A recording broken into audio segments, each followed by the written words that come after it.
వెల్లుల్లి ధరలు దిగొచ్చాయి. వెల్లుల్లి ధరలు దిగొస్తే వినియోగదారులకి మేలు జరుగుతుంది. అయితే అదే సమయంలో రైతులకి కొంత ఇబ్బందికర పరిస్థితి ఉంటుంది. గత నెల వరకు కేజీ 400, 450, 480 దాకా కూడా అమ్మారు కేజీ. ప్రస్తుతం మార్కెట్లో రైతులకి కేజీ 60 నుంచి మంచి క్వాలిటీ ఉంటే 90 రూపాయల వరకు దక్కుతా ఉంది. అంటే క్వింటా 6,000 నుంచి 7,000, 8,000 మంచి క్వాలిటీస్ ఉంటే 9,000 దాకా ధర దక్కుతుంది.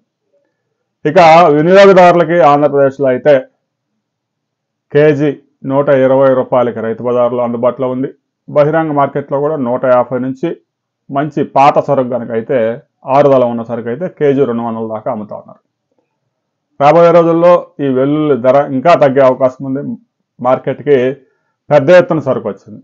గత ఏడాది కేజీ 500 రూపాయల ధర పలకడంతో మధ్యప్రదేశ్లో రైతులు పెద్ద ఎత్తున సాగు చేశారు. దీంతో పంట అంతా ఒకేసారి మార్కెట్కి పోటెత్తింది. దీంతో ధరలు తగ్గాయి. ఇంకా ధరలు కూడా తగ్గే అవకాశం ఉందని చెప్పి వ్యాపారస్తులు చెప్తా ఉన్నారు. రాబోయే రోజుల్లో వెల్లుల్లి ధరలు ఎటు ప్రయాణం చేయబోతా ఉన్నాయి, మీ ప్రాంతంలో కేజీ వెల్లుల్లి ధర ఎంత పలుకుతోంది అనే విషయాన్ని కామెంట్ చేయండి.